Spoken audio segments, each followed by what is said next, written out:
छत्रपती शिवरायांना मानाचा मुजरा करतो। भारतीय राज्यघटनेचे शिल्पकार भारतरत्न डॉक्टर बाबासाहेब आंबेडकर यांना मानवंदना अर्पित करतो।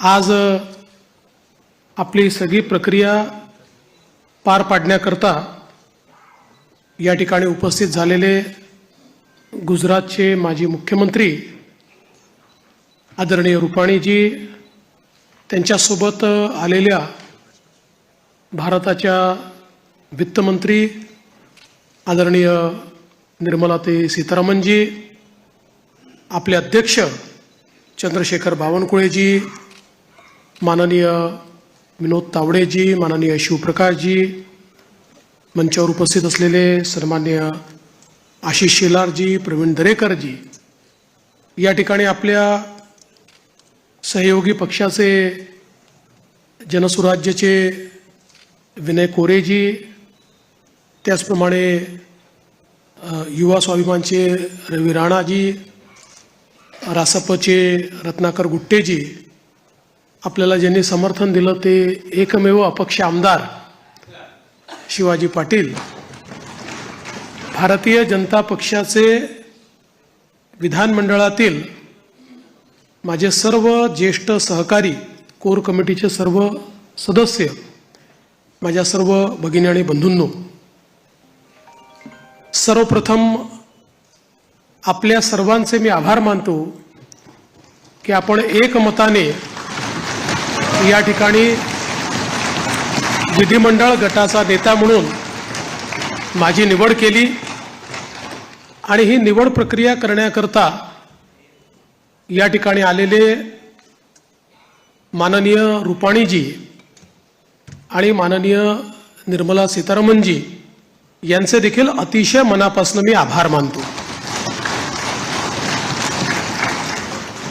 खरं म्हणजे आपल्या सर्वांना याची कल्पना आहे की यावेळची निवडणूक एक अतिशय ऐतिहासिक अशा प्रकारची निवडणूक राहिली आहे आणि या निवडणुकीचं विश्लेषण करायचं झालं तर मी असं म्हणेन की या निवडणुकीने एक गोष्ट आपल्यासमोर निश्चितपणे ठेवली आहे, ती म्हणजे एक है तो सेफ है आणि मोदी है तो मुमकिन है। मोदीजींच्या नेतृत्वामध्ये देशामध्ये विजयाची मालिका ही लोकसभेनंतर पुन्हा एकदा हरियाणापासून सुरू झाली आणि महाराष्ट्राने जे मॅन्डेट या ठिकाणी आपल्याला दिलेलं आहे, खरं म्हणजे महाराष्ट्राच्या जनतेला मी साष्टांग दंडवत घालतो, अशा प्रकारचं मॅन्डेट महाराष्ट्राच्या जनतेने आपल्याला दिलेलं आहे। विशेषतः या संपूर्ण प्रक्रियेमध्ये आपल्यासोबत पूर्णपणे तनमनाने या ठिकाणी असलेले महाराष्ट्राचे मुख्यमंत्री माननीय एकनाथराव शिंदेजी आणि महाराष्ट्राचे उपमुख्यमंत्री सन्माननीय अजितदादा पवारजी यांचे देखील मी अतिशय मनापासून आभार मानतो आणि तद्वतच आमचे आरपीआयचे नेते रामदास आठवलेजी आणि आमच्या सगळ्या मित्रपक्षांचे देखील मनापासून आभार मानतो। खरं म्हणजे अतिशय महत्त्वाचं अशा प्रकारचे वर्ष आहे। एकीकडे आपण सगळे लोक ज्या प्रक्रियेतनं निवडून येतो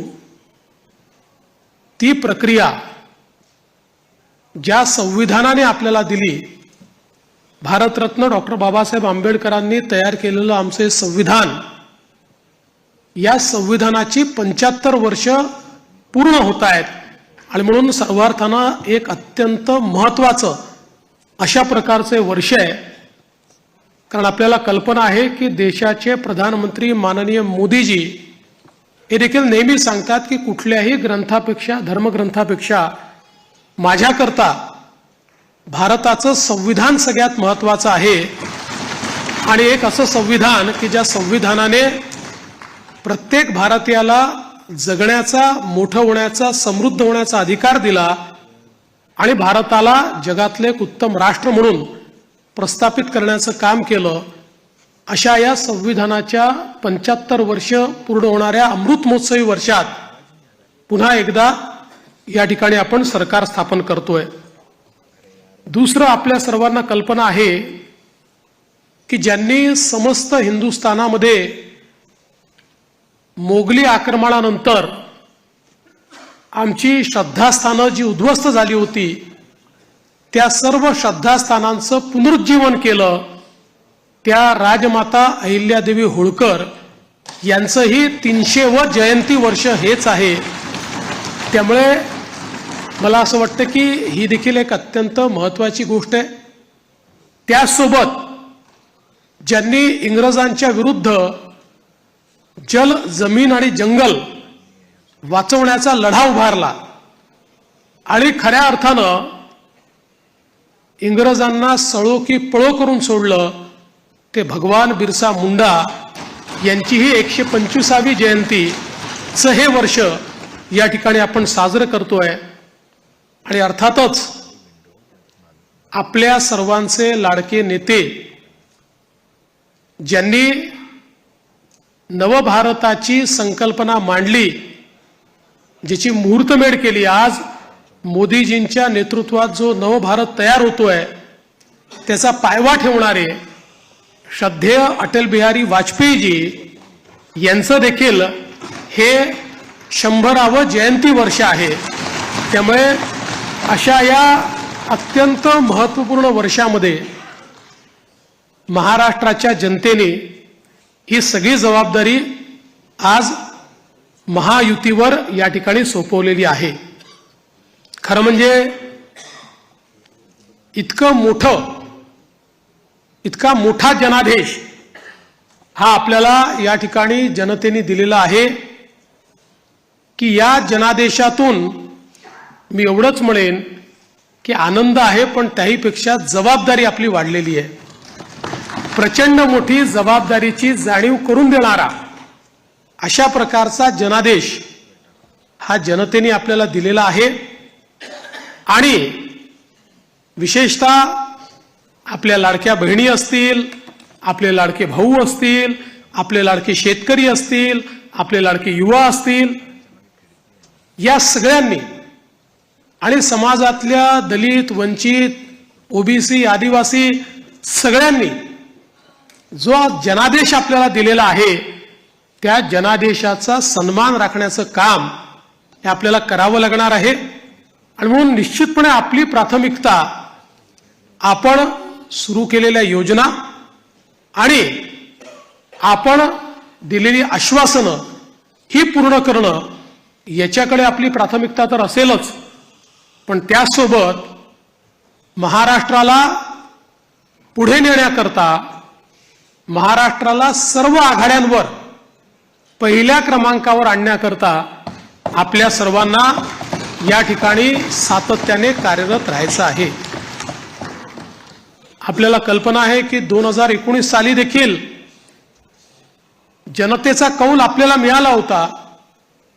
दुर्दैवाने जनतेचा जो कौल होता तो हिसकावून घेण्यात आला आणि जनतेसोबत एक प्रकारे बेईमानी त्या काळामध्ये झाली.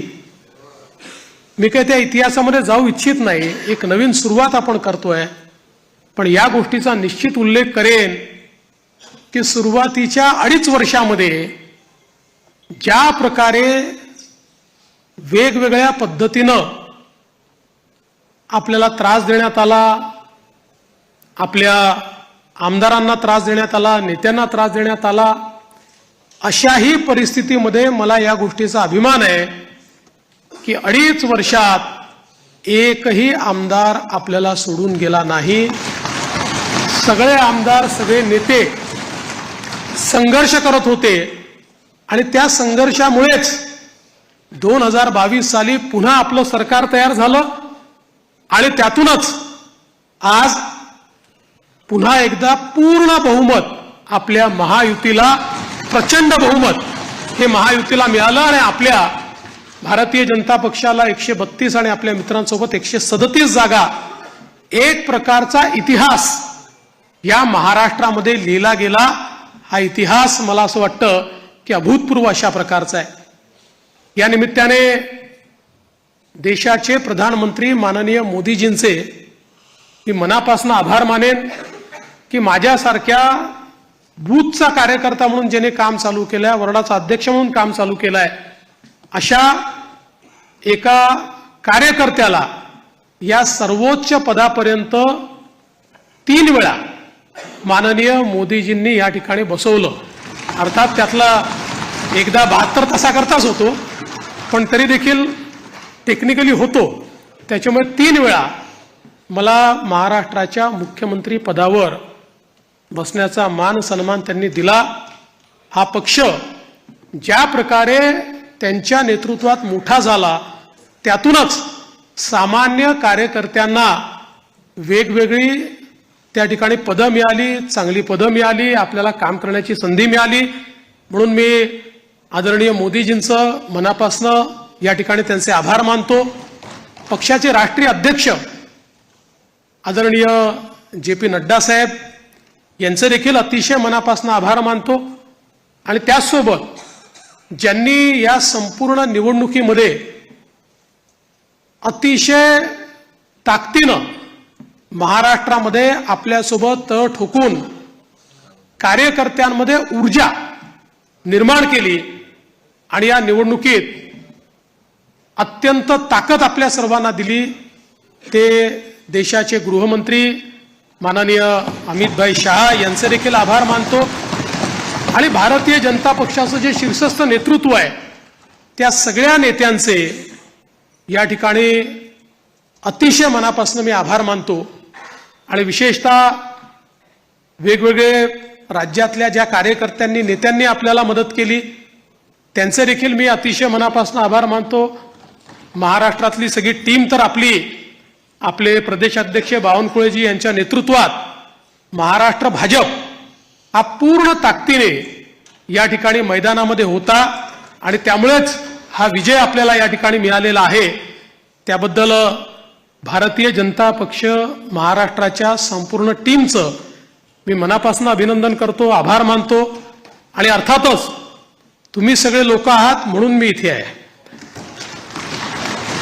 तुम्ही नसतात तर मी इथे नसतो. त्याच्यामुळे तुमचे सगळ्यांचे मनपूर्वक आभार मानत असताना पुढची वाट ही आपल्याला अपेक्षा पूर्ण करण्याकरता संघर्षाची आहे.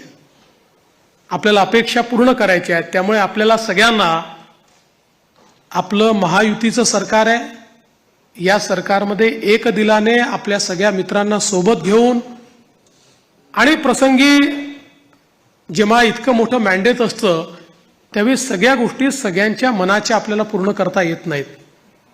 पण आपण एक लार्जर, एक मोठा अशा प्रकारचा विचार घेऊन, एक लार्जर गोल घेऊन आपण राजकारणामध्ये आलेलो आहोत. केवळ पदांकरता, केवळ आपल्याला कोणीतरी मोठं करावं याकरता आपण राजकारणात आलेले नाही आहोत. त्यामुळे मला या गोष्टीची पूर्ण अपेक्षा आहे की येत्या काळामध्ये 4 गोष्टी आपल्या मनाप्रमाणे होतील, तर 4 गोष्टी मनाविरुद्ध देखील होतील. पण तरी देखील एका लार्जर इंटरेस्टमध्ये आपण सगळे एकत्रितपणे काम करू आणि आपली शक्ती काय आहे ही शक्ती निश्चितपणे या ठिकाणी आपण दाखवून देऊ.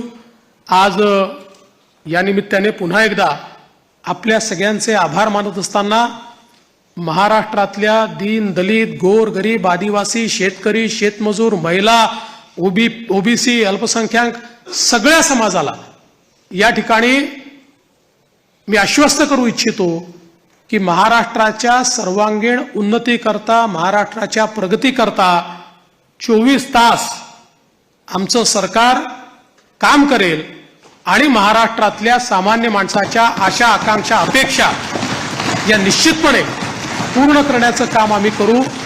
पुन्हा एकदा आपल्या सर्वांचे आभार मानतो. माननीय देशाचे पंतप्रधान नरेंद्र मोदीजी यांचे मनापासून आभार मानतो आणि माझं बोलणं संपवतो. धन्यवाद. जय हिंद, जय महाराष्ट्र.